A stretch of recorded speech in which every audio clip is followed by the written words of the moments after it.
جی بالکل، اس وقت میں پاک افغان طورخم سرحد پر موجود ہوں۔ میرے عقب میں آپ دیکھ سکتے ہیں یہ وہ پوائنٹ ہیں جہاں پر روزانہ کی بنیاد پر سینکڑوں افراد آمد و رفت کا سلسلہ جاری رکھے ہوئے ہوتے ہیں، لیکن گزشتہ 12 دنوں سے یہ سرحد بالکل بند ہے۔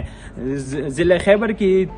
تحصیل جمرود سے لے کر لنڈی، کوتل اور طورخم تک سینکڑوں کی تعداد میں ٹرکس اور ٹرالے کھڑے ہیں جس میں تجارت کے لیے سامان لدا ہوا ہے، لیکن سرحد بند ہونے کی وجہ سے وہ وہاں پر کھڑے ہیں۔ آپ کو یہ بتاتے چلے کہ 11 اور 12 کی رات کو افغان طالبان کی جانب سے جارحیت کا مظاہرہ کیا گیا اور پاکستان کے 27 مختلف مقامات پر انہوں نے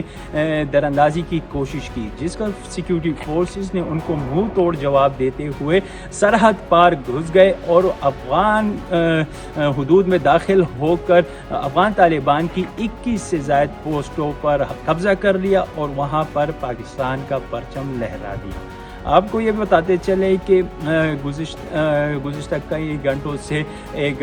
من گڑت خبر بھی چل رہی ہے کہ طورخم سرحد کو تجارت کے لیے کھول دیا گیا، لیکن آپ میرے عقب میں دیکھ سکتے ہیں یہ وہ پوائنٹ ہیں جہاں پر روزانہ کی بنیاد پر سینکڑوں افراد آمد و رفت کرتے ہیں، لیکن یہاں پر مکمل طور پر سناٹا چھایا ہوا ہے، بارڈر بند ہے۔ ہمارے ساتھ کچھ مقامی افراد موجود ہیں، ان سے اس بارے میں جانتے ہیں۔ ٹھیک ہے، یہ تقریباً 12 دن ہوا ہے ہم یہاں پہ ہیں، مریض ہے یہاں پہ، لوگ مسافر ٹھہرا ہوا ہے، جو خرچے تھا ان کے پاس وہ بھی ختم ہوا ہے، تو باقاعدہ ادھر لوگ بہت تنگ ہے۔ تو جھوٹ ہے یہ سارے کہ یہ بارڈر کھلا ہوا ہے، بالکل بند ہے، گاڑیاں بھی کھڑی ہے، مریض ہے، زنانے، مطلب سب کچھ یہاں پہ مسافر سب ادھر ہی ہے، بارڈر بالکل بند ہے۔ ہم گاڑی کا ڈرائیور ہے، 12 دن ہو گیا، 0 پہ ہمارا گاڑی کھڑا ہے، ادھر مسافر لوگ بھی بہت زیادہ ہے، ہم افغانی ہے،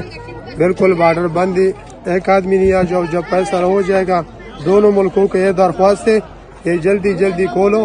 اور بہت تکلیف ہے، پیسہ بھی ختم ہو گیا، 12-13 دن ہو گیا ہم ادھر کھڑا ہے، گاڑی کے ساتھ بھی نہیں چھوڑتا ہے، اور بالکل حالات خراب ہے، ٹھیک کرو، دونوں ملک فیصلہ کرو، عوام کا بہت تکلیف ہے۔ شیئر کرتا ہے، یہ جھوٹ بولتا ہے، بارڈر بالکل بند ہے،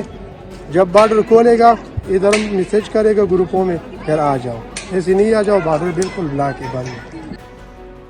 آپ کو تو معلوم ہوگا کہ اب راستے میں کتنی گاڑیاں آپ نے دیکھی ہوگی، سینکڑوں کی تعداد میں گاڑیاں کھڑی ہے، اور یہ جو گیٹ ہے طورخم کا گیٹ افغانستان کی جارحیت کی وجہ سے بند ہوئی ہے، اور یہ تقریباً 10-13 دن ہو گئے کہ یہ بند ہے، اور افغانستان نے کئی دفعہ اس طرح جارحیت کی ہے، لیکن پاکستان حکومت نے اس کے ساتھ بہت اچھا رویہ کیا ہے اور گزارا کیا ہے۔ یہ ابھی بھی تقریباً 13-15 دن ہو گئے کہ گیٹ بند ہے، اور مزید بھی پتہ نہیں چلتا ہے۔ میں یہاں طورخم کا رہائشی ہوں، اور آپ نے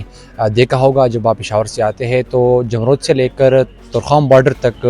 گاڑیوں کی لمبی قطاریں جو ہے وہ کڑے ہیں، تقریباً ہزاروں کی تعداد میں گاڑیاں دونوں جانب جو ہے وہ پھنس چکے ہیں۔ گزشتہ 13 دن سے پاک افغان بارڈر طورخم جو ہے وہ ہر قسم آمد و رفت کے لیے بند ہو چکا ہے، جس کی مین وجہ یہ ہے کہ پاک افغان بارڈر اور بارڈرز پر جو ہے وہ افغان طالبان کی جانب سے بار فائرنگ کی گئی، جس کی وجہ سے پاک افغان بارڈر کو بند کیا گیا ہے۔ میرا نام کاشف افریدی ہے، میں ضلع خیبر طورخم بارڈر پر رہائش پذیر ہوں۔ جیسے کہ آپ کو پتہ ہے کہ آج 12واں روز بھی پاک افغان طورخم بارڈر جو ہے نا بند ہے، جس کی مین وجہ یہ ہے کہ افغانی حکومت جو ہے نا پاکستان بارڈر پر اندھادھند فائرنگ کی وجہ سے مسلسل خلاف ورزیاں کرتی ہے۔ جیسے کہ آپ کو پتہ ہے کہ پاکستانی حکام نے بار ان کو بتانے کے باوجود بھی لیکن وہ اپنی حرکتوں سے باز نہ آ سکے، جس کی مسلسل اپنی سرزمین جو ہے نا پاکستان کے خلاف استعمال ہو رہی ہے۔ 12ویں روز بھی تجارتی سرگرمیاں معطل ہے، جس کی وجہ سے پاک افغان شاہراہ پر پشاور سے لے کر طورخم تک جگہ پر لمبی قطاریں گاڑیوں کی مال بردار گاڑیوں کی کھڑی ہے، جس سے دونوں ممالک کو اربوں روپے کا نقصان ہو رہا ہے۔